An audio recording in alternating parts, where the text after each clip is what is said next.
I found photos of my wife cheated on me with her affair partner in our living room. I, 34M, met my wife, 32F, 7 years ago at a party. She was the out-of-your-league girl no one hit on, and I was the awkward boy in the corner trying to not stare. Eventually, she was introduced to me by the host, we bonded over a shared love of darts, went on a few dozen platonic outings together, and after one beer and darts-filled night a year later we wound up in her bed and in a relationship.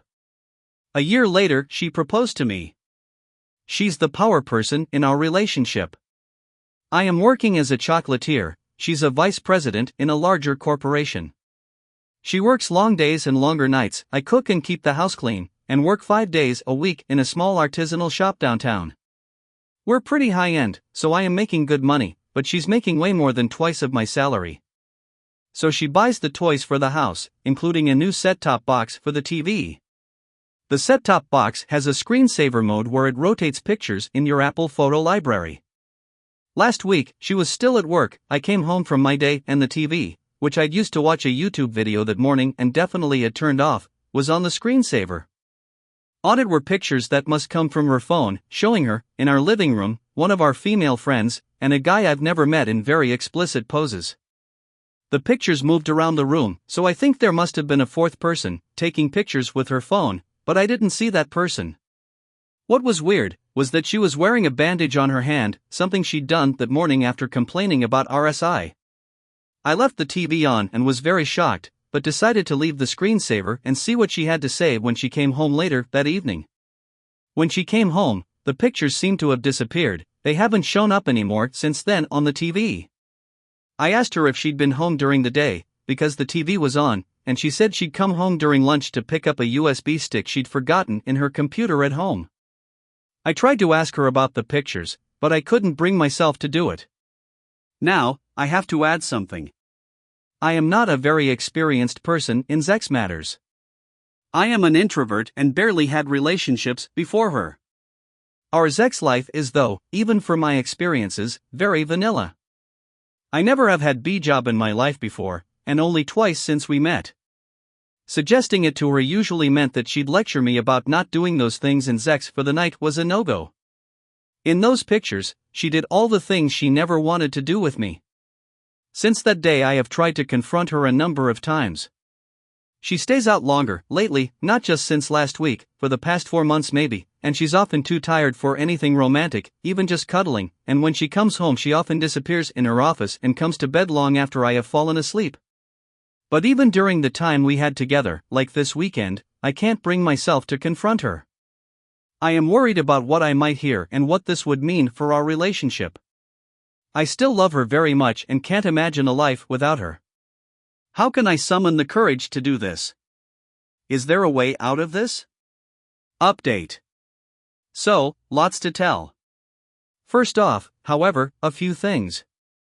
Before I wrote this, I didn't know what a red pill was. Now I do. I kind of wish I didn't, but a few dozen messages kind of made that happen. You know those debt solution letters you get when you're known to the county to owe money? That's how those things came in, fast and furious. Some others assumed that my throwaway having the word red in it meant that I was a sock puppet for them. I am not. I don't think they've got a solution that isn't worse than the problem it pretends to fix. Well, what happened? I left the house that evening for a walk, she wasn't home, and called around for lawyers. It was pretty late already and I got a lot of voicemail, but one picked up. She asked me to get my financial statements and a lot of other things together and see her the next morning. I then decided to confront my wife that evening. That didn't happen. She came home very late and disappeared to take a bath almost right away. I snuck into her office and took her phone out from her purse. It had a fingerprint scanner, but her PIN was the same as she uses for the garage and our safe which she set up, so that was easy. There was nothing on the phone that I could find. Pictures in Apple Photos and Google Photos were all from things we'd done together and some for her job. No messages or so, either. Just as I wanted to put the phone back, her bag buzzed. She has another phone. That one is an Android and had a pattern, so I couldn't log in. But on the screen was a message, phone number only, no name, with a heart on it. Put that back. Decided to postpone confrontation until after lawyer, but took a photo of the message. Next morning I talked to the lawyer and she spent about half an hour to just go over possible outcomes and what I can expect next, then another 45 minutes talking about finances and so. We don't have kids and she's the big earner, so I stand to either be just out of the relationship or be out and owed some money. It'll be months, maybe even more than a year, until all this is dealt with. Takes 5 minutes to marry, a year to unmarry, it seems. I'd walked by my work and told boss and I was sick. I look like crap, from not sleeping and some crying, so that was pretty convincing. We work in food, being sick is a bad idea at that job. Went home and unplugged the Apple TV and took it to a friend who runs a small computer store. He confirmed what you'd told me, the pictures on the screensaver are from her Apple photos. He's also the first I told and he immediately offered me to stay at his place with his wife and kids if I had to leave for a while. Then he called the number the text on my wife's other phone came from and told me a guy named Rob had answered it. Walked home and texted her if she'd be home for dinner. She texted back that she'd have to do some extra work and it could be late, so I told her to please make an exception and come home. I had important news. We'd been looking for a house for a while, I figured she'd think I finally found one. Well, dinner came and went, and she didn't show. She came home around 10, smelling of cigarettes. She was all happy and asked me what I wanted to talk about, so I asked her to sit down. I'm 99% to making something up about a house and avoid the confrontation, but then, I guess for the first time, I felt a little anger. So I told her. I said I know you've been cheating for a while, now. I've been working with an attorney and we'll have to talk about these things at some point, so now is as bad a time for that as ever. She didn't blow up and deny it. She just deflated and started to shake. A lot of your PMs, my attorney, and my friend, all told me not to press for details, and not put that on me as well. But I really wanted to know, so I said, tell me about Rob. She told me they'd met through the friend on the couch with her, and wanted to have sex with him while he had a crush on my wife, so they hatched this 3-zone plan. That was 14 months ago. Apparently they've since included Rob's wife, that's the mysterious fourth person who took the pictures, who is polyamorous with that Rob guy. The picture thing was solved, too. She'd handed the wife her phone to take a few pictures and didn't remember the whole screen blanker thing. When she was at work, she'd uploaded them and deleted them from the phone. By then, by chance, I'd seen them. She had the second phone for precisely the reasons I thought, as one that isn't on our shared contract where I couldn't see the incoming and outgoing calls in my statement. She also had short affairs with other women and a few men, and most of her weekend work things were actually her and Rob going on short trips together. Through all this, it felt like she was giving me as much detail as she could in an effort to hurt me, and it worked, but I think I kept a pretty good poker face. I told her that I would leave the house, that I had photographed and cataloged everything and was hoping for an amicable separation. She simply declined, told me she'd leave and take a hotel for the time being, and put her keys on the table. She packed a few things and left. That was it. As this one guy says, it was like the dentist, it hurt less than I thought it would but still hurt damn much. Today I have about 15 missed calls from her and 150+ messages, all asking me for forgiveness and if we could make it work again. I agreed to meet her next week, but only to divide our possessions. As far as I am concerned, this is over. Except for my one friend no one knows, yet, and I want to wait with making it public knowledge while I sort my stuff here and decide how I go from here. Might actually be hitting the gym, no intentions for a rebound relationship, and the rest we'll see. Fiancée forgot to close the door when I came home early and I went pale when saw with whom she cheated on me. I cancelled the wedding and threw my ring into her face. She was screaming like a wild banshee. Years ago, I was best friends with this girl, C as her first initial. We knew each other since we were kids. Her family and mine all knew one another and were close, the kind that finish each other's sentences close. C and I were always there for each other. I helped her through some crazy stuff. Her mom had a health scare, but everything was okay, and she got me through a bad breakup in HS. C and I had some attraction to each other growing up, but we never acted on it, afraid that something could go wrong and ruin our friendship. Even though she was insanely beautiful, her and her mom and sisters, I kept everything purely platonic. But I would often notice some of her boyfriends she had were a lot like me, and she would always fight with them about comparing me to them. I always felt responsible for these breakups, and told her after her last that maybe we needed to spend more time away from one another so she could figure out what she wanted. She texted me the next day saying she wanted to talk at her house. Got nervous because I didn't know what to expect. She sat me down in her living room and told me everything. That she was in love with me and wanted more than just being friends. At first, I thought it was a joke, because when this happened it was on April's Fool's, can't make this up, but then she kissed me, and I was hooked. I kept thinking how dumb I was constantly avoiding this chance that I had with her, little did I know. Things with us was perfect. I literally felt like a king that found his queen. Our families were ecstatic, in full pre-wedding mode even though we were by now first starting college. Her dad said to me with a grin on his face, "About time." I was wondering what was taking so long. We did everything together. Had a lot of good times and bad, but we always faced them and never hid anything from each other, yup.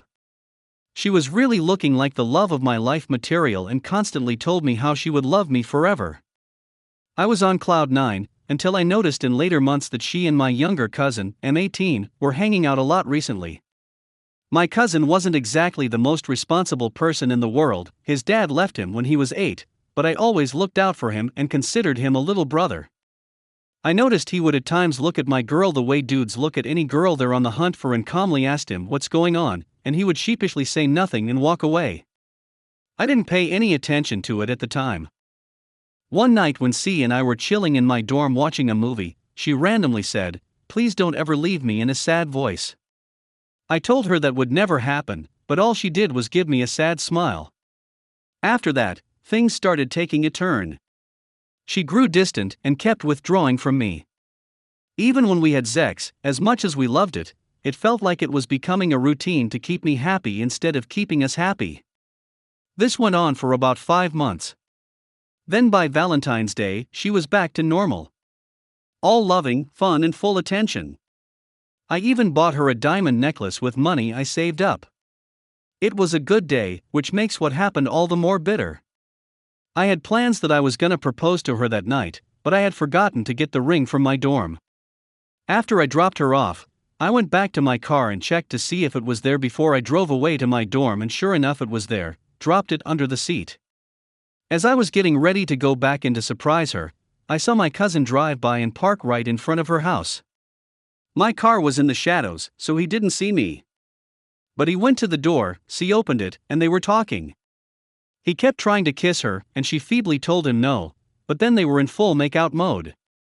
She took him by the hand and they went inside, didn't even bother closing the door fully. I was livid. I actually started breathing hard and heavy, and felt like I was going to pass out. I couldn't believe what I just saw. My heart was telling me to wait before I did anything crazy, but my brain said finish this. I got out and ran to the door quietly, going inside the house. No sooner do I go in, I hear her in the living room moaning wildly and him grunting. I was seeing red, but I stayed in control. I took out my phone, slapped a record, quietly walked to a corner of the living room, and saw what I can never unsee. Her riding him bouncing like some damn Banshee. Once I had enough proof, I called out to her, and they both freaked out. She jumped right off of him, and they just looked at me speechless. Then she went into sobbing mode, claiming, "I can explain, please don't hate us." My cousin was pale, knowing I could easily beat him into oblivion. But I didn't stay around. I showed her the ring, told her, "You threw this away," and left. I got what I needed and just left them, as they chased after me putting on their clothes, trying to BS their way out of getting caught. Then came the insane text. Things like, "I'm sorry, please talk to me. It's not what you think, you don't know his story, it just happened one time, he was being a good friend, he was helping me, and I couldn't tell you, don't break us, we can fix this, you're being petty and immature," and my favorite, "It didn't even last long." To finish, she tried to shift blame onto me when I didn't respond, but that all went to crap for her when I exposed her. And the fallout was a nuclear mess. Her sisters, except for the youngest, tried to blame me for all of it and trick me into taking her back, but I wasn't having it. Then they told me it was going on for 5 months. Around the time I noticed them getting close. She basically kept sleeping with both of us, no protection from him. I knew right there I was done with her. They were barely clothed when I busted them. Her in only her bra and him in only his damn socks. It was like watching adult videos only in real time, and I was an unwilling audience. The sounds and things she did with him in that moment, I thought only I could get her excited like that. She claimed she always loved my body. I worked out a good amount, but seeing her bouncing on his bony, but I have to admit made me feel insecure for a time. There was no reconciliation there. All I could think as I'm driving away from them was, what did I do wrong? I gave her everything and got rewarded with her backstabbing. When we were dating, she was on birth control. Except for one time, I usually wrap up. I was glad I did, since my prick cousin went raw on her and probably finished inside her. I never yelled at her. Never mistreated or ignored her. If she was happy, I was happy knowing she was happy. We knew each other our whole lives, and I foolishly thought she was the one. One time we went to a tarot card reading at the mall, and the lady there told me that a great love would find me. I told her she already did, referring to C. But she gave my girl a funny look. That should have been one of the red flags right there. Not a day goes by when I'm not thankful I caught her. I would have married her not knowing the kind of person she really was. The aftermath, as I mentioned, was cataclysmic. After I nuked them both, her parents kept blowing up my phone demanding to know what happened, saying C was inconsolable. She made so I basically told them what happened. Her mom dropped to the floor and her father just kept apologizing to me, saying I didn't deserve this. Sides were made in this, and a lot of friendships were broken in both of our families. Her two sisters, along with our circle of friends, kept attacking my phone with texts, saying I needed to talk to her and take her back, even coming up with some BS excuse about a mental defect she just magically happens to have. Like I should be the one to rug sweep her cheating. She made the decision to cheat on me. Then they told me everything about how and when it happened. Those 5 months she would tell me that she was making up some overtime at her work, and how her coworkers would cover for her. And how nervous he got when I went to see him and my aunt. I was a trusting fool that always wants to see the best in people, and I got burned for it. C kept calling me constantly. In her voicemails, her voice always sounded tired and strained from her crying, and saying that I shouldn't do this. She felt like a part of her died when I left and begged to speak to me, claiming that I swore I'd never leave her. I couldn't allow myself to hear her anymore, so I blocked her. I never responded to any of her messages. My cousin tried a few times to reach me, but I ignored him too. I never forgot the smug smile he threw when I saw him in my rearview window as I drove off. I knew if I saw him, I would want to hurt him, and I could easily do it, and he knew this. But no jail time is worth my freedom. My aunt told me that he felt guilty, yeah right, and told me that he did what he did because he wanted to know what it was like to be me. I was done after that. I went no contact with both of them, moved away, and never looked back. I was 22 at the time, she was 20, and he was 18. The first year was tough. I was never cheated on before, and it really messed with my head. But I had plenty of friends to help me out. And my mom and dad were a great support system. My buddies actually took me on a trip with them to France to help clear my head. It was the best thing to happen to me. Seeing the Eiffel Tower, eating some madeleines, and learning some French really helped boost my confidence up. And getting to sketch some French girls nude really gave me that extra boost. Now I'm a 27-year-old graphic designer making good money, enjoying my life. Went on some dates but nothing concrete. Then a few months ago, one of the last people I expected contacted me. C's youngest sister. Said she got my new number from my parents and wanted to catch up with me. I was always cool with her, so we started texting and catching up. She and I really clicked. It felt new and exciting with her. Last time I saw her, she was a cute skinny kid with braces. But when she sent me a pic of her now, my jaw dropped. She was out of the world stunning. The ladies in her family were always gorgeous, but puberty took its time on her. We recently met up, and she hugged me so tight, I honestly didn't want to let her go.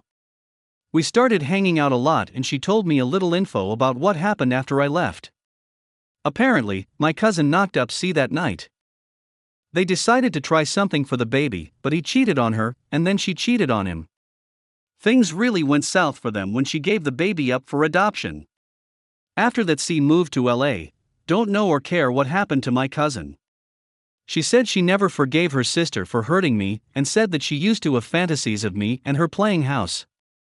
She had a crush on me and said that she always thought about me, and I was the perfect guy that her sister didn't deserve. I told her I like her too, and would like to start dating her if she'd have me. So that's where I am right now. Good job, good life, and I'm falling in love again. And I'm happy. I learned a lot from my experiences and want to share my inputs when I see posts put up. To let people know there is life after infidelity. To remind people it's never too late to start over. And more importantly, never settle for second best. It worked for me and it can work for you. My pregnant wife is mad I left her alone and homeless after finding out the baby is not mine. A bit about us. We're both in our 30s and have just moved to a whole new city across the country a few months ago, as I had been offered a much better paying job in an area that has generally lower living costs, as well as it being a nice area to raise a child. She is currently 7 months pregnant. With what I thought to be my child, I was initially shocked since we always used protection where I pulled out, but after having some time to think about it, I was ecstatic. It was the perfect time in our lives for kids. I just finished the last payments on my flat, low interest mortgages, and first time buyer benefits FTW, as well as being a strong contender for the job I currently have. Anyway, recently she has been very distant and reserved. I just chalked that up to pregnancy hormones, but during breakfast she seemed even more distant and quiet than usual, so I asked her what was up a few times until she yelled that she doesn't always have to answer me and walked away. Right, whatever, I was late for work so I went on my way. I got a message around lunchtime asking me if I could leave the lab early because there was something very important she wanted to talk about and didn't want to do it after I got home after a long day, so I finished up my work and okayed it with my boss and went home picking up some subs for us on the way. To cut a long story short and beating around the bush short, she told me that while I was working Hell Week at the lab she met a guy during a night out with some work friends and one thing led to another and they did it. This carried on for a week or two supposedly because I was always working and not spending enough time with her. I worked 14-hour days during that time and just wanted to come home and sit. She mentioned how he lied about using a protection by saying he was using ultra-thin ones and didn't realize what he did until she felt it. The time of this fits in with when she was up the duff. I can't describe how angry I felt after she told me. I got up and threw her sub into the bin and left the house to go for a drive to a friend's so I could calm down.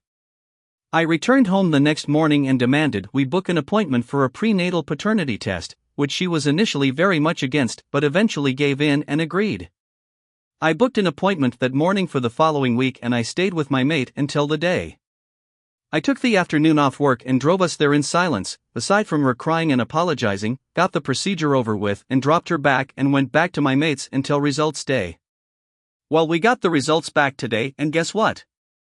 It turns out I am not the father of that little sprog. I drove us home and demanded she get out and start packing because I wanted her out before I got back from work / picking my stuff up from my friends.